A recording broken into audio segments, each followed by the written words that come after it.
Welcome back to my YouTube channel scientific brain make miracle with science. तर आजच्या लेक्चरमध्ये आपण पाहणार आहोत चॅप्टर 5 हीट. Let start. तर ह्यासाठी आपल्याला एक छोटासा एक्सपेरिमेंट करायचा आहे. एक बीकर घ्यायचंय, त्यामध्ये आईस क्यूब ठेवायचे. त्या आईस क्यूबचं जे काही टेम्परेचर आहे ते मोजण्यासाठी आपल्याला थर्मोमीटर लावायचं आहे स्टँडला आणि एक बर्नर हीट देण्यासाठी लावायचं आहे. आणि चला तर आपण काय करू, आता आधी एक्सपेरिमेंट स्टार्ट करूया. यामध्ये काय केलंय आपण, हीट द्यायला चालू आहे. मग ह्याचं जे काही चेंज होणारं टेम्परेचर आहे ते मोजणार आहे थर्मोमीटर. आपण एक स्पेसिफिक टाइमनी ते टेम्परेचर मोजायचं आणि काय चेंज होते ते पाहायचं. तर आपल्या असं लक्षात येतं की आपण ह्याला हीट देत आहोत. हे जे काही आईस क्यूब आहेत ते मेल्ट व्हायलेत हळूहळू आणि वॉटरमध्ये कन्व्हर्ट व्हायलेत, ते लिक्विडमध्ये कन्व्हर्ट व्हायलेत. पण हे सर्व आईस क्यूब टोटली वॉटरमध्ये वॉटर म्हणजेच लिक्विडमध्ये कन्व्हर्ट होऊपर्यंत थर्मोमीटर टेम्परेचर किती दाखवतं? 0 degree Celsius. 0 degree Celsius. Total ice cube totally वॉटरमध्ये म्हणजे लिक्विडमध्ये कन्व्हर्ट होऊपर्यंत टेम्परेचर काय आहे? 0 डिग्री सेल्सिअस. म्हणजे काहीच टेम्परेचर चेंज झालेलं नाही. काहीच टेम्परेचर काय झालेलं नाहीये? चेंज झालेलं नाहीये. मग दिलेली हीट एनर्जी गेली कुठे? तर ही हीट एनर्जी गेली सॉलिड आईस हा लिक्विड फेज म्हणजेच लिक्विड वॉटर मध्ये कन्व्हर्ट होण्यासाठी ही पूर्ण एनर्जी गेली. म्हणजे सॉलिडचे बॉन्ड ब्रेक करून त्याला लिक्विड फेज मध्ये आणण्यासाठी जी काही एनर्जी लागते ती कोणती होती आपली? इथं हीट एनर्जी, बर्नरने दिलेली हीट एनर्जी. ह्यालाच काय म्हणायचं? Latent heat of fusion. म्हणजे the amount of heat required for the ice to convert solid into liquid phase, त्याला म्हणायचं latent heat of fusion at a constant temperature.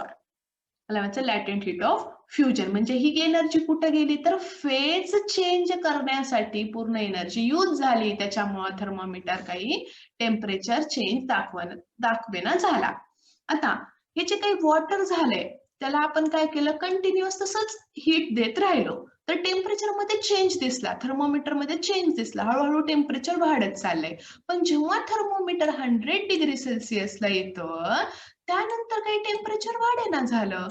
100 degree सेल्सिअसला तसंच राहिलं temperature. मग दिलेली एनर्जी आता इथे कुठे गेली? तर हे जे काही वॉटर आहे ते व्हेपर मध्ये कन्व्हर्ट झालंय. व्हेपर मध्ये कन्व्हर्ट झालं म्हणजे इथे पण फेज चेंज झाली. लिक्विड ची गॅसियस फेज झाली. मग हे फेज चेंज करण्यासाठी ही एनर्जी वापरली गेली. किंवा ह्याचे जे काही लिक्विड मधले बॉन्ड आहेत ते ब्रेक करून व्हेपर मध्ये जाण्यासाठी बॉन्ड ब्रेकिंग साठी एनर्जी यूज केली गेली. त्याला म्हणायचं latent heat of vaporisation. Latent heat of vaporisation म्हणजे the amount of heat energy absorb at constant temperature by water to convert liquid phase into gaseous phase.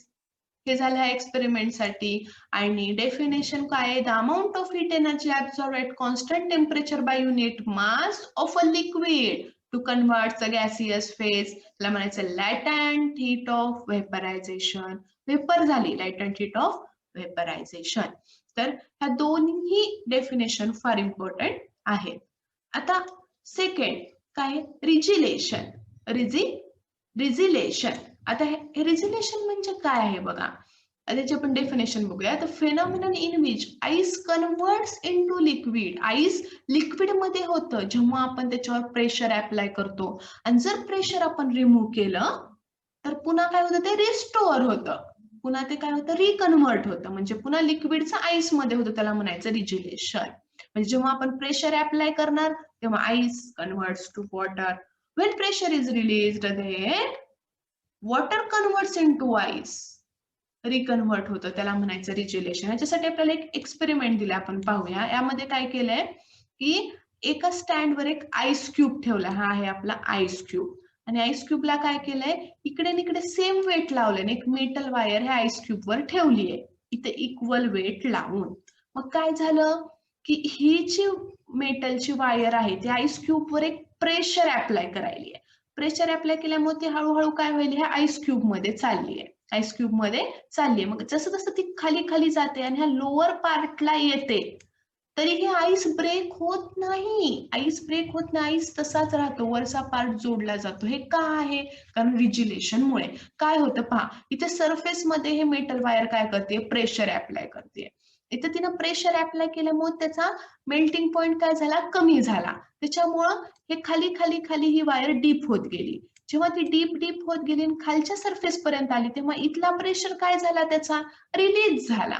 Melting point वाढला, melting point restore झाला आणि हे पुन्हा reconvert झाला. आणि हे आईसचे जे काही दोन तुकडे झालेले होते, असे काही झालेले जे दोन तुकडे होते, ते डबल जोडले गेले, कारण याचं प्रेशर रिलीज झालं ना. ही जी वायर आहे ती खाली आली, म्हणजे इथं वरील सरफेसला तिचं प्रेशर राहिलं का नाही? प्रेशर रिलीज झालं, मेल्टिंग पॉइंट रिस्टोर झाला. आणि ते जे काही इथं जे यामुळे प्रेशर अप्लाय झालं होतं ते निघून गेल्यामुळे काय झालं? हे रिस्टोर होऊन हे जे आहे ते जोडलं गेलं. आणि जरी ही वायर डीप डीप होत खालच्या सरफेस पर्यंत जरी आली, तरी हा आईस क्यूब ब्रेक झाला नाही, रिस्टोर झाला. त्याला म्हणायचं रिजिलेशन. त्याला म्हणायचं रिजिलेशन.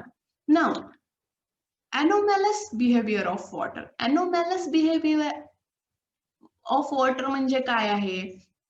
आता कसं असतं माहिती का? लिक्विडचं जर टेम्परेचर वाढवलं तर ते होतं expand. Heated up to certain temperature केलं की ते होतं एक्सपांड. आणि जेव्हा कूल केलं तर तेव्हा होतं ते कॉन्ट्रॅक्ट. पण वॉटरचं मात्र तसं नाही. त्याची एक विचित्रच कॅरेक्टरिस्टिक आहे. काय? जेव्हा आपण त्याचं 0 to 4 डिग्री सेल्सिअस वाढवतो, म्हणजे टेम्परेचर वाढवलंय, तर ते काय व्हायला पाहिजे? एक्सपांड व्हायला पाहिजे. पण त्याच्याऐवजी ते झालंय कॉन्ट्रॅक्ट. आणि at a 4 degree Celsius volume is minimum. त्याचं व्हॉल्यूम फार मिनिमम असतं, डेन्सिटी जास्त असते. ड्यू टू कॉन्ट्रॅक्शन कॉन्ट्रॅक्ट झालंय, म्हणजे काय झालंय? इथं व्हॉल्यूम मिनिमम येणार आहे. आणि जर आपण मग वॉटर असंच हिटेड केलं फर्दर, तर मग मात्र जसं टेम्परेचर वाढतं तसं ते काय होतं? एक्सपांड होतं. जसं टेम्परेचर कमी होतं तसं ते कमी केलं जातं, तसं ते कॉन्ट्रॅक्ट होतं. पण त्यानं जे काही अनॉमलस बिहेवियर कुठं दाखवतं? 0 degree Celsius to 4 degree Celsius. जेव्हा टेम्परेचर वाढतं तेव्हा ते कॉन्ट्रॅक्ट व्हायच्या ऐवजी, एक्सपांड व्हायच्या ऐवजी ते काय होतं? कॉन्ट्रॅक्ट होतं. एक्सपांड व्हायचं असतं तर त्याचे काय होतं? कॉन्ट्रॅक्ट होतं. त्याला म्हणायचं अनॉमलस बिहेवियर ऑफ वॉटर. आता हे जे अनॉमलस बिहेवियर आहे ते एका एक्सपेरिमेंटनी प्रूफ केलेलं आहे. त्याचं नाव आहे hopes apparatus. Hopes experiment, hopes apparatus. आता हे ॲपॅरेटस कसं? इथे एक फ्लॅट बाउल घेतलाय. तो फ्लॅट बाउल एका सिलेंड्रिकल शेप, म्हणजे सिलेंडर मध्ये काय केलंय? इन्सर्ट केलाय. आणि काय केलंय की ह्या सिलेंडरला वरच्या साईडला आणि खालच्या साईडला 2 थर्मामीटर लावलेत for measurement of temperature T2 आणि T1. आणि T2 आणि T1. आणि हे जे सिलेंडर आहे ते फुल ऑफ वॉटरने भरले, फुल ऑफ वॉटरने भरलंय. आणि इथं काय केलंय? आईस आणि साल्ट, आईस आणि साल्ट भरलंय, आईस आणि साल्ट भरले. हे झालं ॲपॅरेटस. कसं आहे त्याचं? ह्याच्यात मध्ये काय केलंय की हे का साल्ट आणि आईसनं भरले. हे झालं फ्रीजिंग मिक्सचर. हे ह्याचं झालं फ्रीजिंग मिक्सचर. हे झालं सगळं ह्याचं फ्रीजिंग मिक्सचर. हे टोटली वॉटरने भरलंय. आता बघू, जेव्हा एक्सपेरिमेंट चालू होतो तेव्हा काय होतं? हे काय? फ्रीजिंग मिक्सचर आहे, त्यामुळे ह्या पोर्शन मधलं जे सिलेंडर मधलं वॉटर आहे त्याचं टेम्परेचर काय होणार आहे? कमी होणार आहे. टेम्परेचर जर कमी झालं, याचं टेम्परेचर जर कमी झालं तर डेन्सिटी वाढणार आहे. टेम्परेचर कमी झालं ते कॉन्ट्रॅक्ट होणार आहे, डेन्सिटी वाढणार आहे. डेन्सिटी वाढल्यामुळे ते बॉटमला येणार आहे. मग बॉटमला आलं इथं 4 degree Celsius temperature, 4 degree Celsius temperature. जर समजा 4 डिग्री सेल्सिअस टेम्परेचरच्या जर जास्त असेल खालचं टेम्परेचर, तर काय होणार आहे? ते एक्सपांड होणार आहे. एक्सपांड झालं म्हणजे त्याचं व्हॉल्यूम कसं झालं? कमी झालं. व्हॉल्यूम कमी पण डेन्सिटी पण कमी, सॉरी एक्सपांड झालं. एक्सपांड झालं म्हणजे व्हॉल्यूम कसं? वाढलं. व्हॉल्यूम वाढलं म्हणजे डेन्सिटी काय झाली? कमी झाली. डेन्सिटी कमी म्हणलं पुन्हा इथला पार्ट काय जाणार आहे? वरी जाणार आहे. पुन्हा इथे काय होणार आहे? फ्रीजिंग मिक्सचरमुळे टेम्परेचर कमी होणार आहे, पुन्हा डेन्सिटी वाढणार आहे, पुन्हा ते खाली येणार आहे. जर इथं 4 डिग्री सेल्सिअस असेल तर आपण काय म्हणलो होतो? व्हॉल्यूम मिनिमम, डेन्सिटी जास्त असते, मग ते इथेच राहणार आहे. परंतु जर 4 डिग्री सेल्सिअस पेक्षा जास्त असेल तर एक्सपांड, व्हॉल्यूम वाढलं, डेन्सिटी कमी, पुन्हा वरी जाणार आहे. म्हणजे आपल्याला ह्या एक्सपेरिमेंट वरून कळू शकतं की 4 डिग्री सेल्सिअसला व्हॉल्यूम कसं असतं? मिनिमम असतं, डेन्सिटी जास्त असते. आणि जसं 4 डिग्री सेल्सिअसच्या पुढे जातो तसं ते एक्सपांड होतं, व्हॉल्यूम वाढतं आणि डेन्सिटी कमी होते आणि ते वरच्या पार्टला जातं. हे आहे होप्स एक्सपेरिमेंट, म्हणजे आपल्याला 0 to 4 डिग्री सेल्सिअस मध्ये पाहायचंय.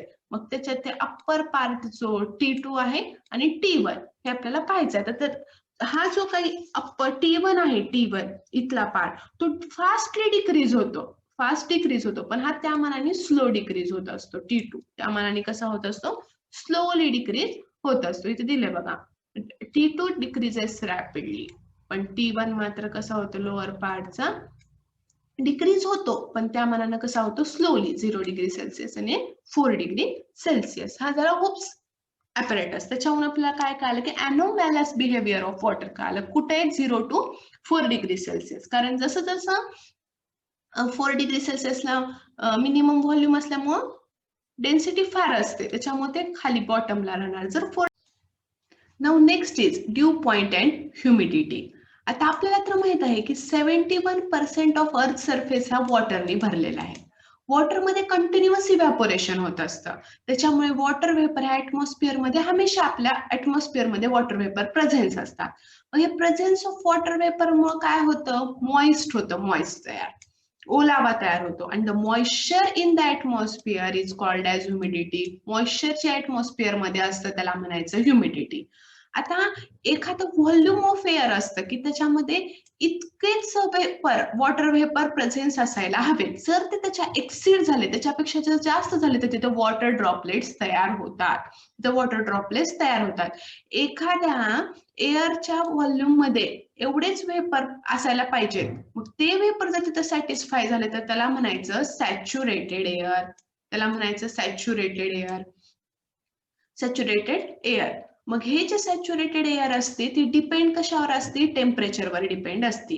जर आपण टेम्परेचर डिक्रीज केलं तर त्याला सॅच्युरेट करण्यासाठी लागणाऱ्या वॉटर वेपरचं प्रमाणही कमी होतं. आता फॉर एक्झाम्पल 40 डिग्री सेल्सिअस साठी 49 ग्राम ऑफ वॉटर वेपर पाहिजे पर केजी, म्हणजे ते सॅच्युरेटेड होईल. तेवढी त्याची फुलफिलमेंट आहे. जेवढी एअरची फुलफिलमेंट असते वॉटर वेपरसाठी तेवढी जर सॅटिस्फाय झाली तर त्याला सॅच्युरेटेड म्हणतात, आणि जर नाही झाली तर अनसॅच्युरेटेड म्हणतात. मग हे टेम्परेचरवर डिपेंड असतं. जर टेम्परेचर तुम्ही कमी केलं तर त्याला सॅटिस्फाय करण्यासाठी लागलेल्या वॉटर वेपरचं प्रमाण पण कमी होणार. आता 40 डिग्री सेल्सिअसला 49 ग्राम पर केजी लागतात. जर आपण त्याचं 20 डिग्री सेल्सिअस केलं, म्हणजे हाफच केलं, तर किती लागणार, 14.7 14.7 ग्राम ऑफ वॉटर वेपर लागणार सॅच्युरेटेड होण्यासाठी. पण जर त्याचं सॅटिस्फाय होण्यासाठी जेवढ्या वॉटर वेपर लागतात त्याच्यापेक्षा जर वॉटर वेपर कमी असतील तर त्याला काय म्हणायचं, अनसॅच्युरेटेड म्हणायचं. त्याला म्हणायचं अनसॅच्युरेटेड. जर आता सपोज अनसॅच्युरेटेड एअर आपण जर एखाद्या टेम्परेचरला घेतली आणि जर त्याचं टेम्परेचर असं कमी कमी कमी करत गेलो की जेणेकरून ती एअर काय झाली, सॅच्युरेटेड झाली, तर त्या टेम्परेचरला आपण काय म्हणायचं, ड्यू पॉइंट टेम्परेचर. म्हणजे the unsaturated air at a certain temperature is taken at this temperature decrease. Temperature आपण काय करत गेलो, डिक्रीज करत गेलो. कुठपर्यंत करत गेलो, जोपर्यंत ती काय बनत नाही, सॅच्युरेटेड बनत नाही. त्याला काय म्हणायचं, त्या टेम्परेचरला काय म्हणायचं, ड्यू पॉइंट टेम्परेचर. जोपर्यंत ती सॅच्युरेटेड बनत नाही त्याला काय म्हणायचं, ड्यू पॉइंट टेम्परेचर. आता unsaturated air at a certain temperature is taken, तर हे फक्त टेम्परेचरवरच डिपेंड आहे का, टेम्परेचर डिक्रीज झालं आणि त्याला ड्यू पॉइंट आपण म्हणलं तर हे फक्त टेम्परेचरवरच डिपेंड नसते, तर हे अजून काही काही फॅक्टर्सवर डिपेंड असते. आता वेपर कंटेंट जे आहे एअर मधलं ते मोजण्यासाठी एक फिजिकल क्वांटिटी यूज केली जाते. त्याला म्हणायचं ऍब्सोल्यूट ह्युमिडिटी. ही absolute humidity kilogram per metre cube मध्ये मोजली जाते. म्हणजे ह्याचं काय की the mass of vapour KG, mass of vapour is present in a unit volume metre cube, in a unit volume. त्याला काय म्हणायचं, ऍब्सोल्यूट ह्युमिडिटी. आता आपल्याला ह्युमिड किंवा ड्राय फील होतं, हे कशावर डिपेंड असतं, the amount of vapour present in the air, and it's also depends on की सॅच्युरेटेड एअर होण्याच्या ती किती क्लोज आहे, म्हणजे त्याच्यामध्ये किती वॉटर वेपर आहे त्याच्यावर तर डिपेंड असतं, पण ते वॉटर वेपर त्याला किती सॅटिस्फाय करतात सॅच्युरेटेड व्हायला ह्यावर पण ते डिपेंड असतं. आणि आपण पाहिलं टेम्परेचरवर तर डिपेंड असतं, जसं टेम्परेचर डिक्रीज करतं तसं वॉटर वेपरचं प्रमाणही डिक्रीज होतं. आता the ratio of actual mass of vapour content in the air for a given volume to the temperature to make required to make air saturated with the vapor at a temperature is called relative humidity. म्हणजे relative humidity चा formula काय? Actual mass of water vapor content in the given volume of air divided by mass of the vapor needed to this air become saturated into 100. त्याला म्हणायचं percentage relative humidity. आता due point साठी relative humidity 100%च असणार आहे, कारण आपण त्याला decrease करत करत कुठपर्यंत आणणार आहे? सॅच्युरेटेड पर्यंत. जर मोर दॅन 60 असेल तर मॉइस्ट, म्हणजे आपल्याला मॉइस्ट फील होणार, ह्युमिड फील होणार. आणि जर लेस दॅन 60 असेल तर ड्राय फील होणार. आता unit of heat, SI unit आहे जूल आणि सीजीएस युनिट आहे कॅलोरीज, CAL नी डिनोट केलं जातं. आता 1 calorie heat कशाला म्हणायचं की the amount of heat is required to raise the temperature of 1 gram water by 1 degree Celsius. पण 1 degree Celsius म्हणजे 14.5 to 15.5, 14.5 ते 15.5. आणि 1 किलो कॅलरी कशाला म्हणायचं? इथे आपण मास किती घेणार? 1 kg ऑफ वॉटर, आणि त्याला कितीने वाढवणार? 1 डिग्री सेल्सिअसने, 14.5 ते 15.5. त्याला म्हणायचं units of heat, 1 kilocalorie heat. आता specific heat capacity, definition काय? The amount of heat required to raise the temperature of a unit mass of an object by 1 degree Celsius. Temperature आहे 1, mass आहे unit, याला काय म्हणायचं? Specific heat of the object. आता suppose C ही काय? Specific heat आहे, M आहे mass of the object आणि डेल्टा T आहे change in the temperature. तर हीट ऍब्सॉर्ब काय झाली? MC delta T, MC delta T. आता in the same way specific heat C, mass of the object M. If the temperature of object is decreased by delta T, इथं काय झालं होतं? Raise झालं होतं, increase झालं होतं. इथं डिक्रीज झालं तर एनर्जी लॉस्ट म्हणजे काय? MC delta T. ते एनर्जी गेन म्हणजे काय? MC delta T. म्हणजे जरी डेल्टा टी हे इन्क्रीज किंवा डिक्रीज असतं तरी MC डेल्टा टीच असणार आहे. एनर्जी गेन और energy loss. Now heat exchange. आता हीट एक्सचेंज मध्ये काय आहे की जर आपण एखादी हॉट बॉडी आणि कोल्ड बॉडी जर एकमेकांच्या कॉन्टॅक्ट मध्ये आणली तर काय होतं की कोल्ड बॉडी हॉट बॉडी कडून काय करते? हीट गेन करते, आणि ती कोल्ड बॉडी पण हळूहळू हॉट व्हायला लागते, म्हणजे त्याचं टेम्परेचर वाढतं.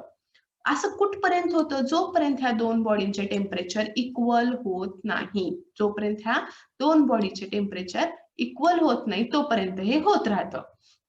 मग कोल्ड बॉडी गेन करते आणि हॉट बॉडी लॉस करते, लूज करते हीट एनर्जी, आणि कोल्ड बॉडी ती घेते. मग जर आपण ह्याला एका आयसोलेटेड सिस्टीम मध्ये ठेवलं की जिथून एनर्जी गेन और लॉस होणार नाही, ह्या ऍटमॉस्फिअर मध्ये होणार नाही, म्हणजे फक्त हे इथं आपण हे जे दोन ऑब्जेक्ट आहेत हॉट आणि कोल्ड बॉडीज ठेवलं तर heat lost by the hot object is equal to heat energy gain by the cold object. हे मुद्दामून आयसोलेटेड ठेवायचं, म्हणजे याचा ऍटमॉस्फिअरचा काही कॉन्टॅक्ट येत नाही. म्हणजे जेवढी हीट हॉट ऑब्जेक्टने दिली तेवढी सगळी हीट कुणी घेतली आहे? कोल्ड ऑब्जेक्टने. याला म्हणायचं प्रिन्सिपल ऑफ हीट एक्सचेंज. हे कधीपर्यंत एक्सचेंज होणार? जोपर्यंत यांनी सेम व्हॅल्यू